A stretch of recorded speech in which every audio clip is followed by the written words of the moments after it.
Nah, peta itu bisa dipakai untuk apa sih? Nah, di sini ada fungsi peta. Yang pertama, menunjukkan posisi atau lokasi relatif. Lokasi relatif itu lokasi suatu tempat dalam hubungannya dengan tempat lain di permukaan bumi, lalu memperlihatkan ukuran, memperlihatkan bentuk, dan juga untuk mengumpulkan dan menyeleksi data-data dari suatu daerah dan disajikan di dalam bidang datar tadi, atau di dalam suatu petanya. Nah, jenis peta ini ada banyak. Ini aku bagi menjadi 3, ada berdasarkan isi, berdasarkan skala, dan juga berdasarkan maksud dan tujuannya. Jadi peta dibuat berdasarkan isinya itu ada 2, peta umum dan peta tematik. Peta umum ya sesuai namanya, berarti peta itu berisi informasi-informasi umum. Biasanya menggambarkan kenampakan relief yang umum, misal jalan, garis pantai, terus area permukiman, sungai. Pokoknya kenampakan yang umum gitu, relief umum. Nah, kalau peta tematik ini menggambarkan tema tertentu. Jadi ada temanya gitu. Misal kayak peta curah hujan, berarti kan temanya tentang curah hujan gitu. Dan dia nggak menampilkan informasi lain selain tentang curah hujan. Dia nggak menampilkan misalnya aliran sungai atau menampilkan garis pantai karena temanya itu tentang tema curah hujan gitu.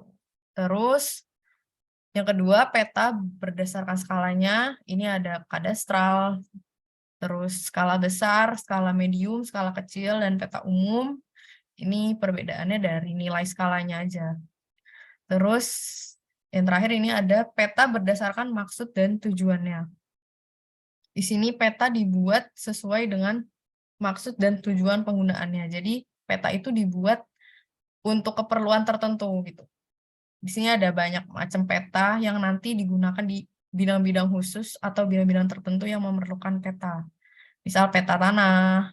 Peta tanah itu nanti bisa untuk pertanian atau untuk perencanaan wilayah. Terus ada peta ekonomi untuk melihat tingkat ekonomi di suatu daerah, peta geologi, peta geomorfologi, dan peta-peta lain.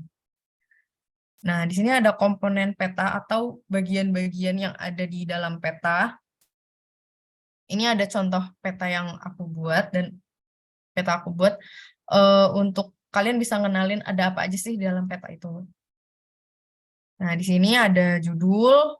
Ini judulnya Peta Administrasi Kota Bandung. Berarti peta ini mau menampilkan administrasi, batas-batas administrasi di Kota Bandung. Terus di sini ada orientasi ya ini, atau petunjuk arah. Biasanya digambarkan dengan arah mata angin, jadi biar kita tuh tahu arah utara yang mana, dan nanti kita bisa baca peta ini dengan benar. Terus di sini ada skala. Di sini kita pakai skala angka sama skala garis. Nah, ada legenda. Legenda ini penjelasan dari simbol-simbol yang digunakan di petanya. Nah, ini ada inti dari petanya atau muka peta. Muka peta ini berisi simbol dan juga warna-warna yang digunakan. Lalu di sini ada inset.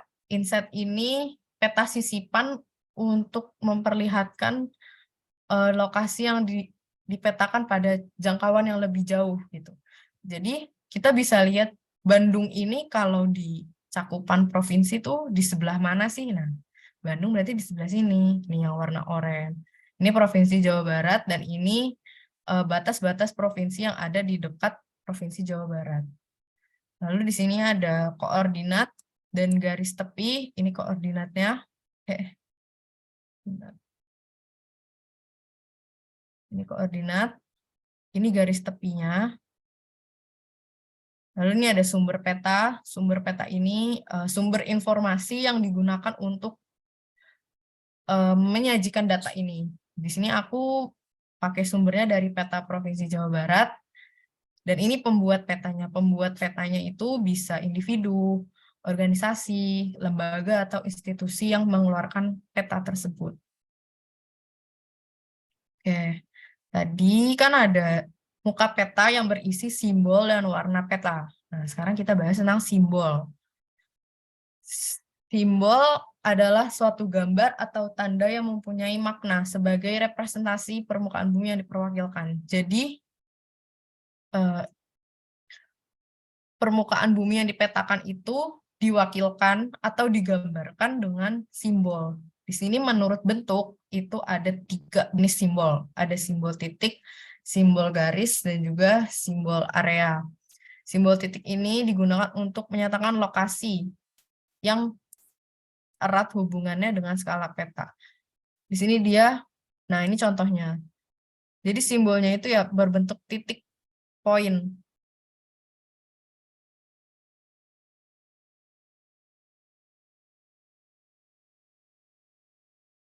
Sarah Muhammad Zahid, kenapa raise hand?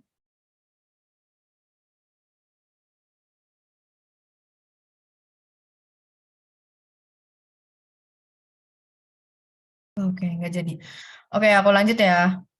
Nah, ini contoh simbol titik. Simbolnya itu ya berbentuk titik, bentuk poin gitu loh. Dan dia hanya menunjukkan satu lokasi. Contohnya kayak simbol masjid. Berarti dia menunjukkan, oh di situ ada masjid. Ditandai dengan simbol titik seperti ini. Terus ada simbol garis.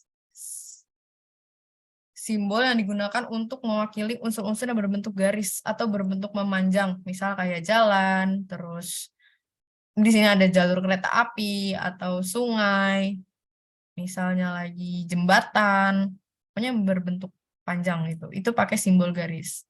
Terakhir ini simbol area atau luasan, ini untuk mewakili unsur-unsur topografi yang berbentuk luasan atau yang mempunyai area yang luas gitu. Misal di sini ada sawah. Sawah kan kalau di peta luas gitu kan, membentuk kawasan atau membentuk area gitu. Jadi dia pakai simbol area. Nah, tadi di komponen juga ada skala. Skala itu perbandingan jarak antara 2 titik di peta dengan jarak sebenarnya di permukaan bumi. Di sini ada 3 jenis skala, tapi yang biasa kita gunakan itu skala numerik atau skala angka sama skala garis ya. Skala yang terakhir ini skala verbal kayaknya jarang digunakan. Dan di sini skala angka bentuknya ya angka gitu. Dia menyatakan angka langsung, misal skala 1/100.000. Ditulis kayak gini, pakai angka-angka. Nah, ini skala garis. Skala yang ditunjukkan dengan membuat garis linear, garis seperti ini, dan ada perbandingannya. Jadi, di skala garis ini ada perbandingan antara jarak di peta dengan jarak di permukaan bumi atau jarak sesungguhnya. Misal, skala yang ini. Di sini kan keterangannya kilometer. Berarti 1 cm pada peta sama dengan 1 kilometer di kenyataan aslinya. Ini yang terakhir ada skala kalimat, dia berbentuknya ya kalimat seperti ini. Pakai kata-kata baku, kalimat baku. Nah, gimana sih cara nentuin skala peta? Ya, di sini ada rumus segitiga skala ya, di mana jarak sebenarnya itu sama dengan jarak peta kali skala. Atau kalau kita mau cari skala, berarti jarak sebenarnya dibagi jarak pada peta. Nah, ini ada contohnya. Ada yang mau coba ngitung nggak nih? Ini masih mudah loh. Kira-kira ada yang mau coba ngitung atau mau kita hitung bareng-bareng? Coba Kak, coba. Oke, Ragil mau coba sendiri apa gimana nih?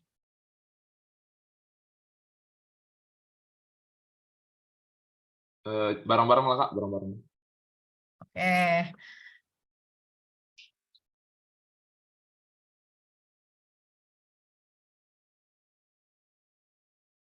Jadi kan kita cari skala ya. Skala itu JP, sorry. JS, jarak sesungguhnya, dibagi jarak pada peta. Nah, jarak sesungguhnya di sini 100 meter. Nah, perlu kita ingat kalau mau cari skala itu kita samain dulu satuannya jadi sentimeter. Karena satuan skala itu sentimeter. Jadi jarak di sini kita ubah dulu jadi sentimeter. Berarti 100 meter ke sentimeter jadi berapa? Jadi 10.000. 10.000 ya. Oke, berarti 10.000 dibagi jarak pada peta. Di sini jarak pada petanya adalah 4 cm. Berarti dibagi 4. 10.000 dibagi 4 berapa? Ada yang mau bantu aku?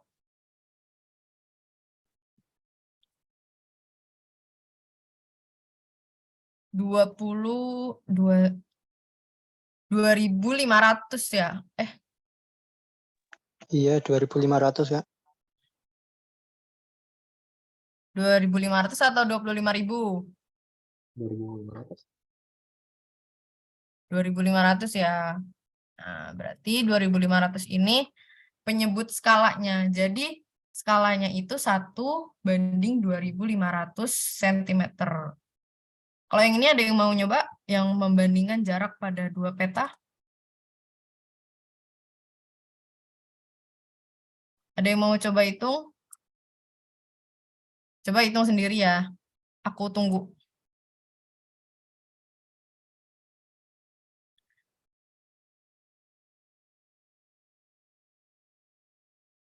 Nah, kalau yang ini, kalau tadi kan kita udah tahu nih jarak sebenarnya sama jarak pada petanya.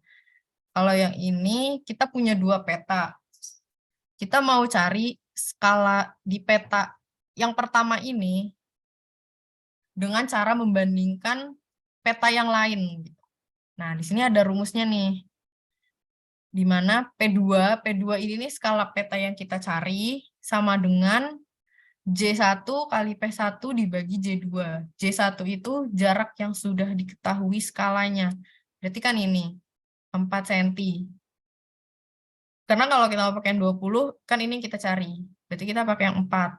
Berarti 4 dikali sama P1, penyebut skala yang udah diketahui. 4 kali 50.000 dibagi jarak 2. Jarak 2 ini jarak dari peta yang kita belum tahu skalanya. Berarti dibagi 20. Ada yang udah nemu hasilnya? 4 dikali 50.000 dibagi 20.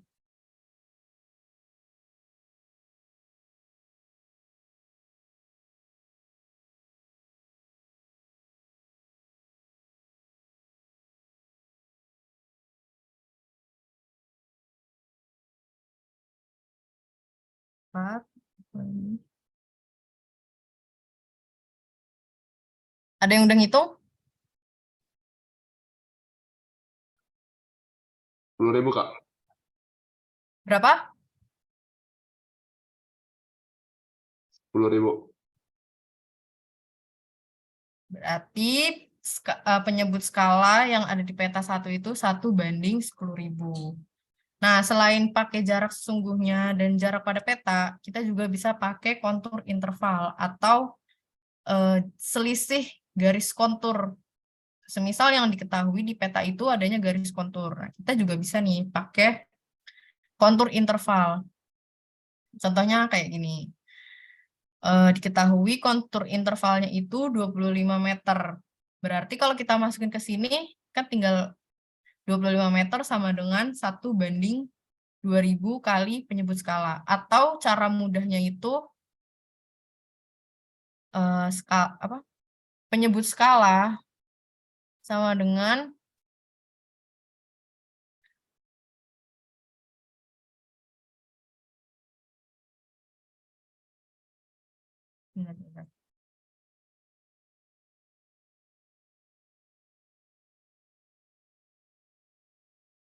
penyebut skala sama dengan 25 dikali 2000 gitu. Jadi penyebut skalanya itu sama dengan 50.000.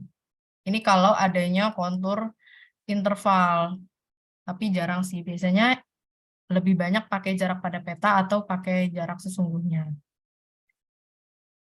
Oke.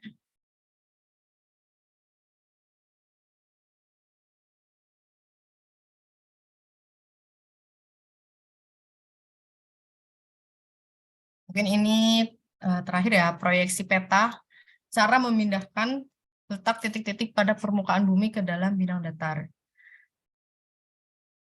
Kita ini kan membuat peta itu dari bidang yang lengkung, bidang 3 dimensi kayak globe, karena bentuk bumi itu kan elips, dan gimana kita mindahin bentuk bumi yang elips ini ke bidang datar.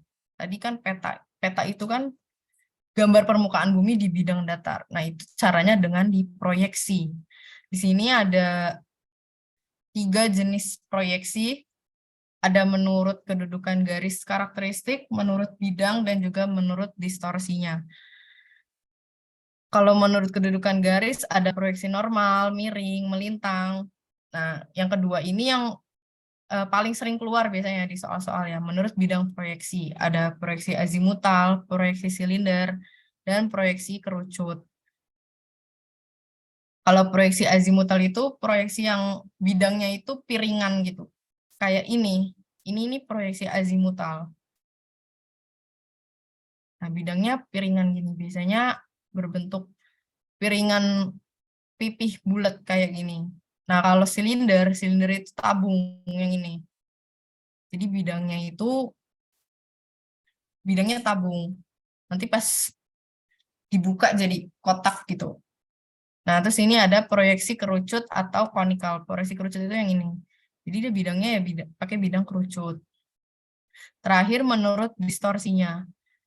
Jadi kita kan tadi memindahkan bentuk yang bulat ke datar, dan itu pasti ada distorsi atau ada kesalahan. Nggak mungkin nggak ada kesalahan, karena dari yang bulat mau kita pindahin ke yang datar. Ibaratnya tuh kayak narik bola, kita paksa buat kempes datar gitu kan. Pasti ada yang salah. Nah, di sini ada 3 hal yang bisa mengalami distorsi atau bisa mengalami kesalahan. Pertama itu ada confirm. Confirm itu mempertahankan bentuk. Berarti kalau kita memproyeksikan bidang lengkung ke bidang datar dan di confirm ini fokusnya di bentuk. Jadi kalau bentuknya itu nggak mengalami distorsi, berarti yang lain mengalami distorsi. Dan memang seperti itu peraturannya. Jadi nggak bisa semuanya ini sempurna, bentuknya sempurna, luasnya sama, jaraknya tepat, itu nggak mungkin bisa. Jadi di confirm ini dia fokus di bentuk, terus ada ekuivalen, dia fokus di luas daerah yang dipetakan. Dan dia nggak memperhatikan yang lain, dia cuma fokus di luasnya. Pokoknya luas di permukaan asli sama yang diproyeksikan itu sama. Tapi jarak dan bentuknya pasti ada kesalahan, ada distorsi. Nah, kalau yang equidistant, dia mempertahankan jarak. Jadi jarak di permukaan asli sama jarak di peta yang diproyeksikan itu harus sama. Tapi dia nggak memperhatikan luasnya dan bentuknya. Jadi dia ada kesalahan di luas dan bentuk, tapi jaraknya itu tepat. Nah, maksudnya distorsi itu seperti ini. Jadi kita kan memindahkan bentuk yang tadinya bulat gini jadi datar gini kan. Pasti ada kekeliruan atau kesalahan dalam representasi data-data tadi. Dan ini nyambung sama yang tadi proyeksi menurut distorsi. Jadi kalau kita mau memproyeksikan peta, itu nggak bisa semuanya sempurna. Pasti harus ada yang dikorbankan dan harus ada satu yang difokuskan. Mau mempertahankan yang mana nih? Mau kita benar yang mana nih gitu loh. Jadi kalau mau fokus di bentuk, ya berarti yang lainnya nggak bisa sempurna. Tapi kalau mau fokus di luas, ya sama, yang lainnya juga nggak bisa sempurna. Oke.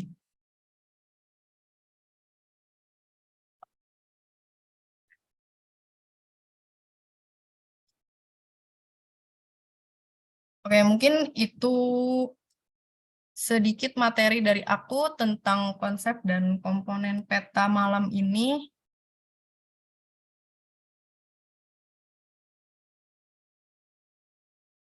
Kak, Mungkin ada boleh pertanyaan dari teman-teman. nanti bisa minta PPT-nya, Kak. Gimana? Nanti bisa minta PPT, Kak. Bisa, nanti materi akan dikirim setelah kelas selesai.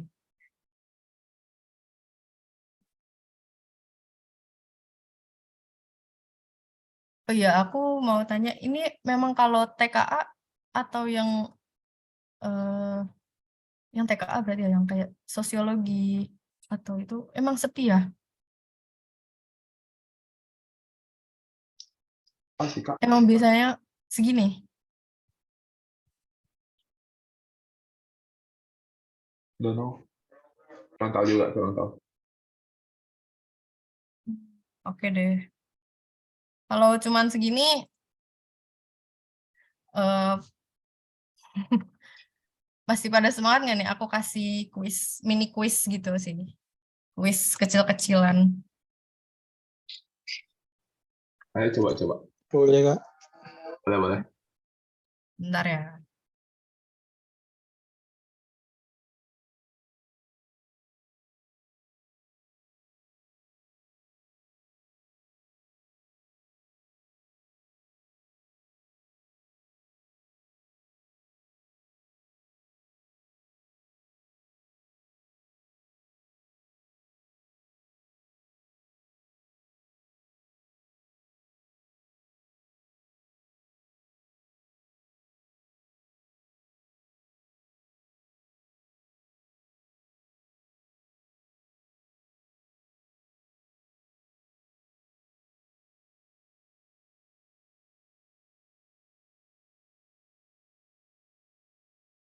Udah terlihat belum Kahoot-nya?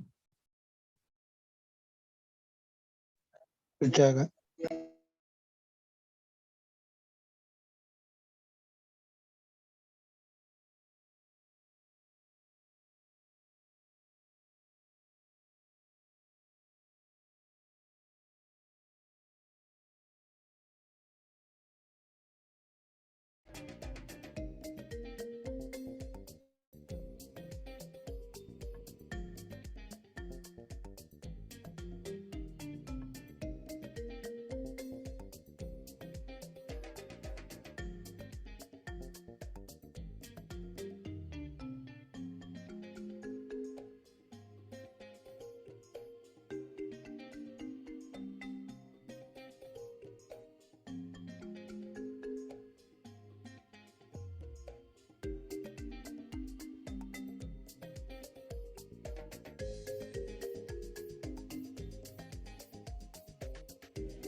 Ini udah ada Edo sama Ragil. Intan ikutan nggak nih?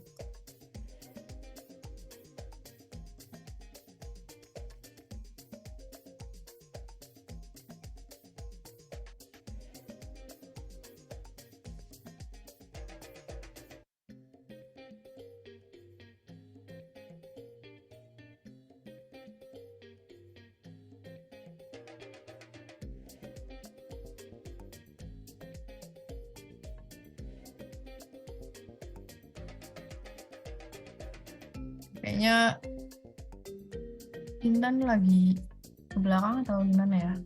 Kita mulai aja ya. Cuma 2 orang. Loh Ragil kemana?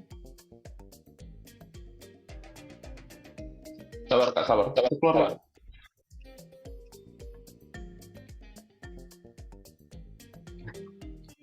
Ayo masuk lagi Ragil.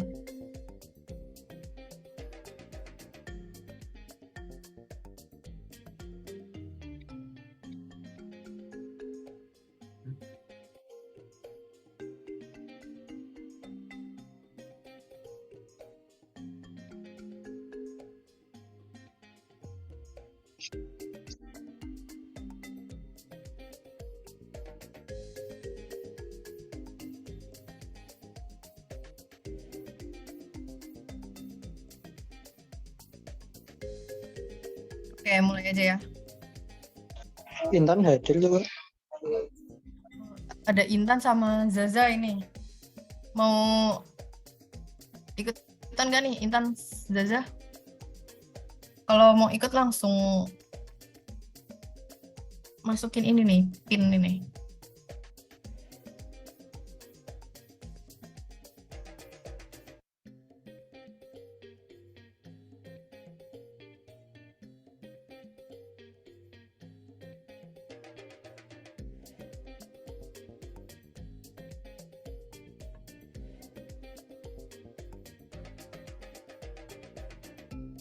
Gimana Indan, Zaza? Oke, ditunggu ya kalau mau ikut.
Oke, udah lengkap nih ya.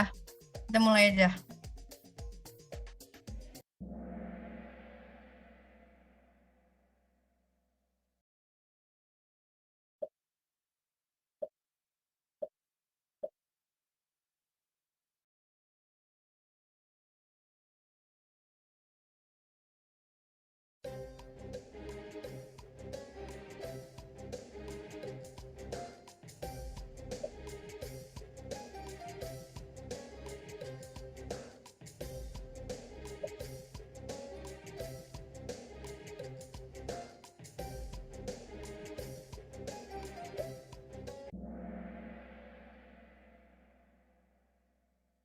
Komponen peta yang berfungsi untuk membuat pembacanya memiliki arah kedudukan utara yang sama. Ya, orientasi tadi ya.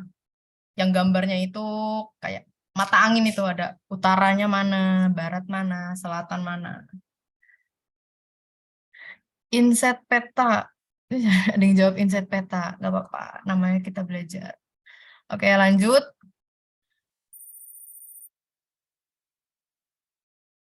Nih, hai siapa nih? Paling tinggi nih dia. Oke. Oke, ini namanya proyeksi apa tadi?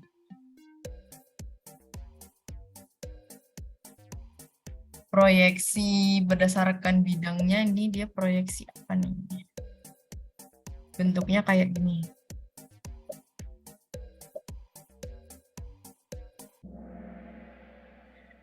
Nah, yang tadi itu gambar proyeksi silinder.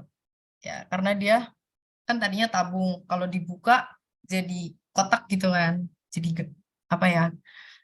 Negara-negara atau permukaan yang diproyeksi itu tadi kayak gitu. Dan proyeksi silinder itu cocok untuk yang di wilayah ekuator, yang di tengah-tengah gitu kan.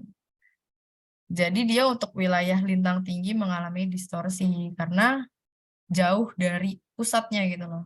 Jauh dari pusat bidang proyeksinya. Oke, lanjut.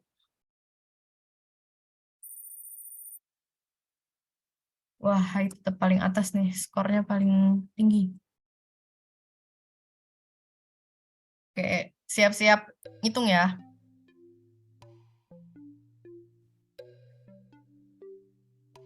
Ini pakai yang tadi, menentukan skala dengan membandingkan skala pada peta lain.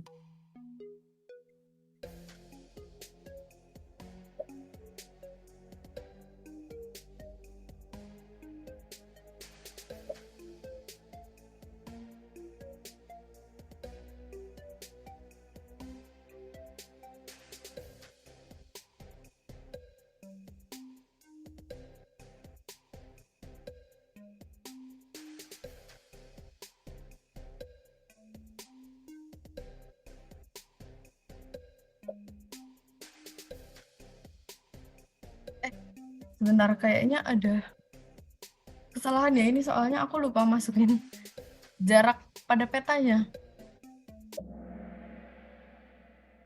Oke, oke. Bentar, oke, kita lanjut dulu.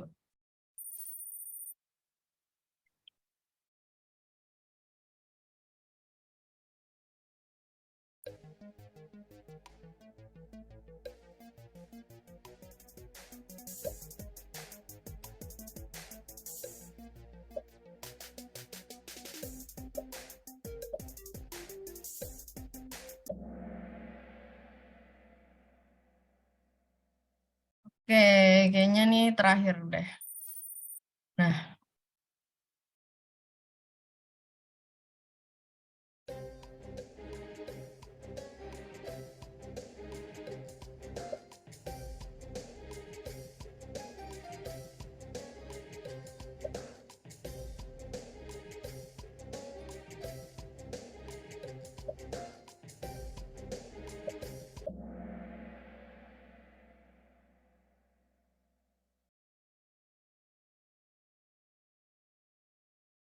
oke, kuis selesai.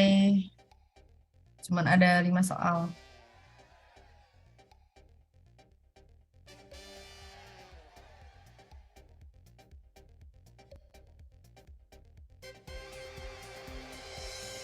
Juara pertamanya Hai. Hai siapa nih Hai? Siapa? Intan ya Hai? Apa siapa nih? Oke. Untuk tadi soal yang menghitung skala peta, ada kesalahan dari aku. Sorry ya teman-teman. Lupa masukin jarak pada petanya.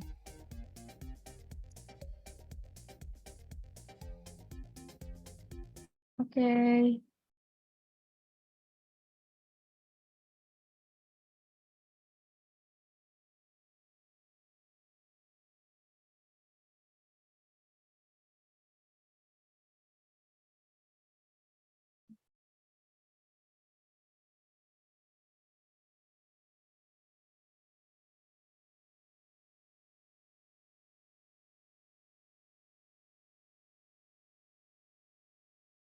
Ya mungkin itu aja teman-teman materi dari aku. Mungkin ada yang mau bertanya atau mau ngobrol dulu gitu sebelum ini berakhir karena masih lumayan banyak waktu kita. Kak, sorry Kak. Iya, gimana? Tadi kan peta kota,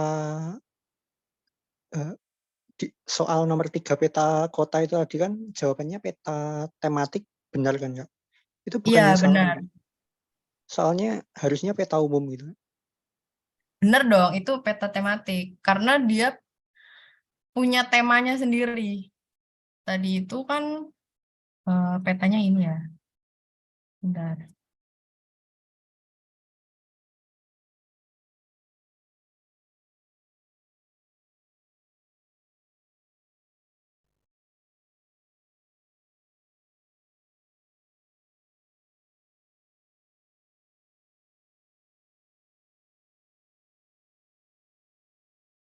Nah, tadi petanya ini kan. Iya. Ini bisa disebut peta tematik karena dia hanya menampilkan satu tema, yaitu tentang zonasi COVID. Jadi temanya itu kita lagi bahas tentang zonasi nih. Kita nggak bahas kenampakan-kenampakan lain. Kan di sini nggak aku masukin sungai atau kenampakan kayak bangunan-bangunan pemerintah atau area permukiman karena aku hanya fokus mau memetakan zonasinya aja. Zonasi COVID di Kota Tangsel. Di Kota Tangsel ini gimana sih persebaran zonanya dari zona hijau, kuning, oranye, merah gitu. Jadi maksudnya tematik itu hanya fokus di satu tema. Tuh. Oh alah, tadi nggak kebaca COVID-nya Kak. Kukira cuma ngejelasin tentang kecamatan gitu aja. Sorry Kak. Dan peta tematik ini biasanya juga pakai peta umum atau peta dasar gitu ya, untuk ya dasarnya. Jadi sebelum buat peta zonasi, aku kan perlu peta awalnya nih. Nah, peta awalnya itu peta administrasi. Jadi peta administrasi itu bisa jadi sebagai peta dasarnya. Peta dasarnya itu peta administrasi. Lalu aku seleksi data, tadi kan seleksi data, menyajikan data, dan jadi peta tematik, peta zonasi COVID. Gitu.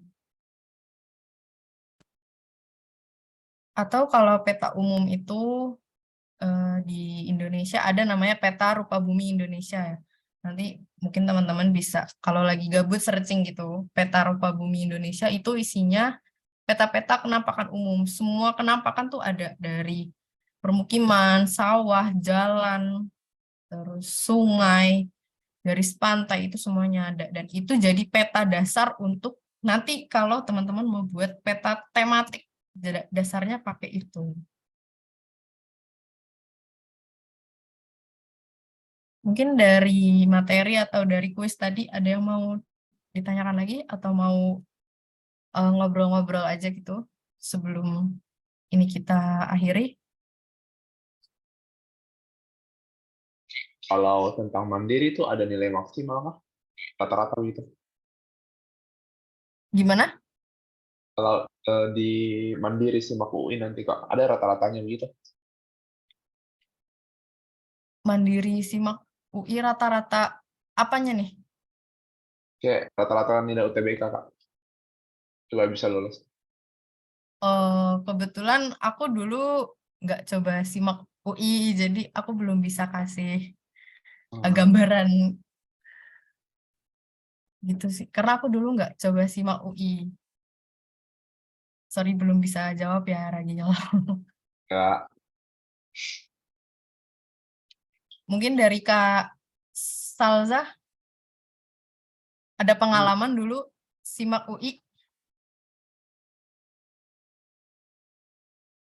Oh, nih kata Edo, SIMAK UI nggak muncul nilainya setelah ujian. Tapi memang kalau ujian mandiri itu nggak ada ya. Kalau yang muncul nilai itu cuma UTBK nggak sih ya?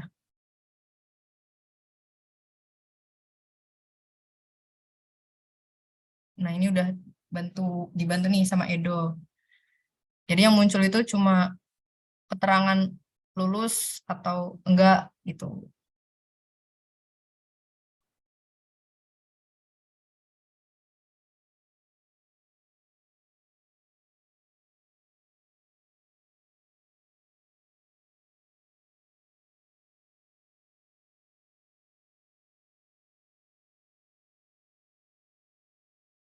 Ragil udah mau persiapan SIMAK UI ya, padahal UTBK aja belum. ya kak sekalian kan. Waktu nggak lulus UTBK ya. So SIMAK. Nggak apa-apa, bagus. Lebih cepat, lebih awal, lebih baik persiapannya. Saya kayak agak terlambat sih kak kalau di situ. Udah tinggal berapa bulan? 2 bulan ya? Sendiri. UTBK juga 1 bulan.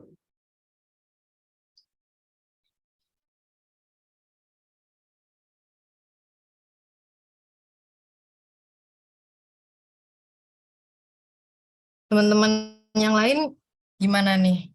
Mau coba SIMAK UI juga atau persiapannya udah sampai mana nih yang lain?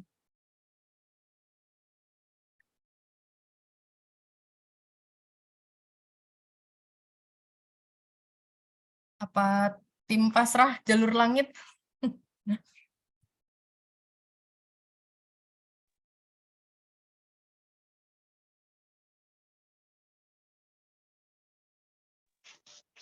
Kak, sorry, boleh jelasin kelemahan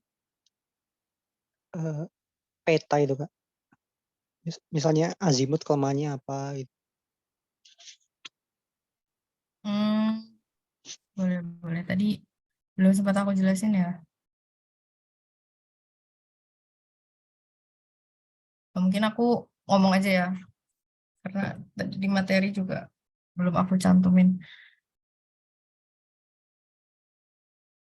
Jadi tadi kan proyeksi itu yang berdasarkan bidang ada 3 ya. Biasanya ini yang sering muncul sih ini kalau di soal-soal ujian. Di kalau dulu tuh kalau masih ada UN itu kan muncul di UN, terus atau di UTBK di soal-soal ujian mandiri kayak apa? Utul, simak.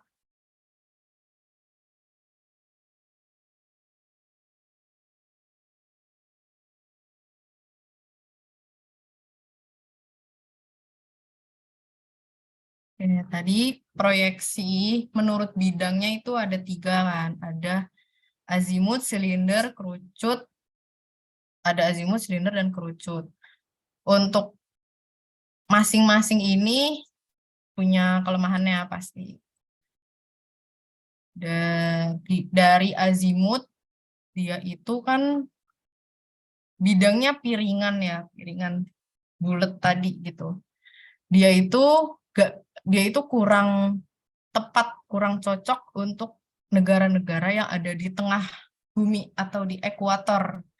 Karena dia bentuknya piringan, kayak kalian naruh piring di atas bola, pasti kan yang kena piringnya itu yang atas sama bawah gitu kan. Jadi proyeksi azimut itu cocok atau ya sebenarnya bukan kelebihan, tapi ya memang dia itu cocok untuk di negara-negara yang ada di kutub utara atau kutub selatan, bagian utara atau selatan bumi. Dan dia kurang cocok untuk negara-negara yang di tengah.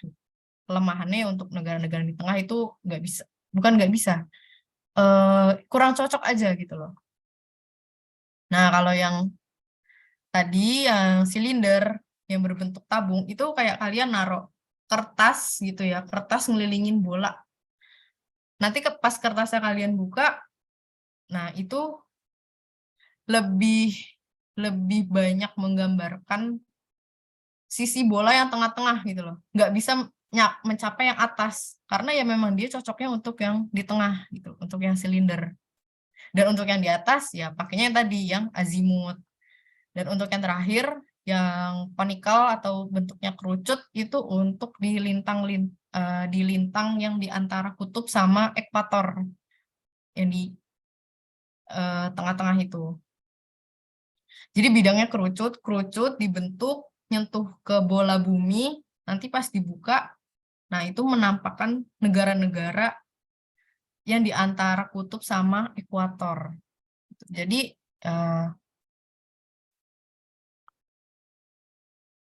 mungkin kalau kelemahan itu ya tergantung negara yang mau diproyeksikan gitu kan. Kan bentuk bumi itu elips gitu ya. Jadi nggak ada satu bidang yang bisa memproyeksikan semua negara itu sama persis sempurna gitu loh. Makanya tadi juga ada distorsi, ada kesalahan gitu.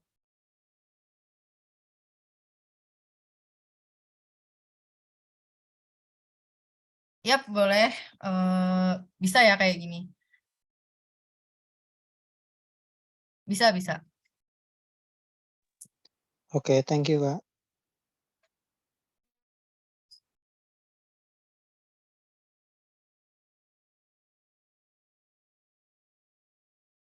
Sebenarnya untuk proyeksi itu ada satu lagi, menurut datangnya sinar, tapi aku jarang nemu tipe soal proyeksi yang kayak gitu, dan jadi kayaknya jarang keluar juga.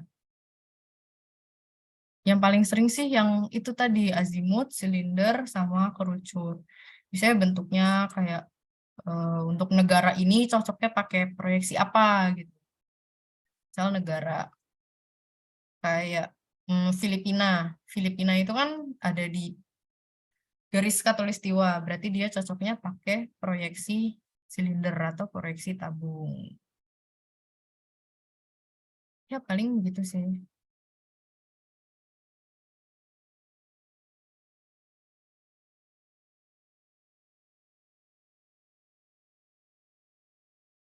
Ini nggak pada malam mingguan nih. Belajar Kak, belajar buat UTBK.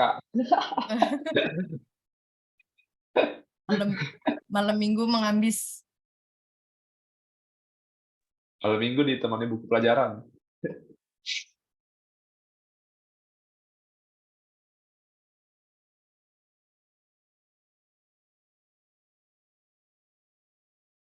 Berarti ini sosum semua ya? Apa ada yang anak IPA tapi linjur? Saya sih, Kak. Oh, kenapa linjur, Agil? Eh, nggak kuat di IPA sih. Emang kalau pindah sosum jadi kuat? Nggak sih, kayak apa ya? Lebih tertarik juga. Oh, apa tuh? Tertarik di jurusan apa? Ekonomi kayak ekonomi. Oh, ekonomi. Ya, nanti kayak Sri mulai nih. So. Ekonomi pembangunan, apa manajemen? Pembangunan sih. Kalau yang lain? Kalau yang sering aku temui itu walaupun anak sosum tapi pada nggak senang sama geografi gitu loh. Pada jarang banget ada yang suka geografi. Padahal geografi itu seru tau. Kakaknya jurusan geografi ya? Iya, betul. Aku jurusan geografi. Di mana? Kuliahnya. Di UNES, ada yang tahu nggak? Universitas Negeri Semarang. Semarang ya.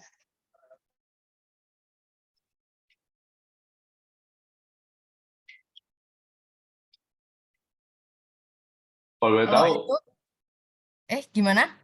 kalau boleh tahu, Kak Nabila ini jurusan anu 2000 berapa? Aku dari angkatan 2020. Oh, 2020. Iya. Ragil baru lulus ini. Baru kelas 12 sih. Udah mau ya, Kenapa, udah Ragil? lulus, udah lulus, udah lulus.